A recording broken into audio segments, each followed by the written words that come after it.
18 October 2025 সন্ধ্যায় সিপাহীজলা দক্ষিণ জেলার বক্সনগরে জনসভায় ত্রিপুরার প্রাক্তন মুখ্যমন্ত্রী বিপ্লব কুমার দেব এবং প্রাক্তন কেন্দ্রীয় মন্ত্রী প্রতিমা ভৌমিকের নাম উল্লেখ করে তাদের বিরুদ্ধে সমালোচনামূলক মন্তব্য করেছিলেন বলে রবিবার বক্সনগরের বিজেপি বিধায়ক তফাজ্জল হোসেনকে জারি করা শোকজ নোটিশে উল্লেখ করল ভারতীয় জনতা পার্টি।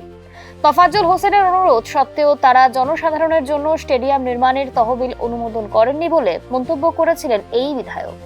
দলের সিনিয়র নেতাদের এই ধরনের প্রকাশ্যে সমালোচনা চরম শৃঙ্খলা ভঙ্গ এবং দলীয় আচরণবিধির ইচ্ছাকৃত লঙ্ঘনের শামিল বলে ত্রিপুরা প্রদেশ বিজেপি সভাপতি স্বাক্ষরিত কারণ দর্শাও নোটিশে উল্লেখ করে ভারতীয় জনতা পার্টি।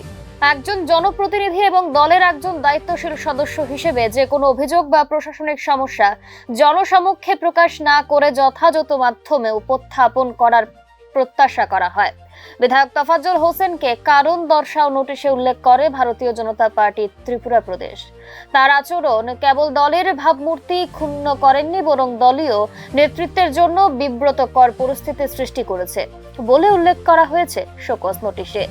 অতএব দলের রাজ্য সভাপতি ত্রিপুরা প্রদেশ বিজেপির নির্দেশ অনুসারে নোটিশ প্রাপ্তির 5 দিনের মধ্যে কারণ দর্শানোর নির্দেশ দিয়েছে দল। কেন তার বিরুদ্ধে শৃঙ্খলা ভঙ্গ এবং ইচ্ছাকৃতভাবে দলীয় নিয়ম লঙ্ঘনের জন্য শাস্তিমূলক ব্যবস্থা নেওয়া হবে না, এই প্রশ্নের উত্তর দেওয়ার জন্য বিধায়ক তফাজ্জল হোসেনকে নির্দেশ দিয়েছে ভারতীয় জনতা পার্টির ত্রিপুরা প্রদেশ কমিটি। নির্ধারিত সময়ের মধ্যে সন্তোষজনক উত্তর জমা দিতে ব্যর্থ হলে কর্তৃপক্ষ যথাযথ শাস্তিমূলক ব্যবস্থা গ্রহণ করবে বলে উল্লেখ করা হয়েছে কারণ দর্শাও নোটিশে। Bureau report, news now.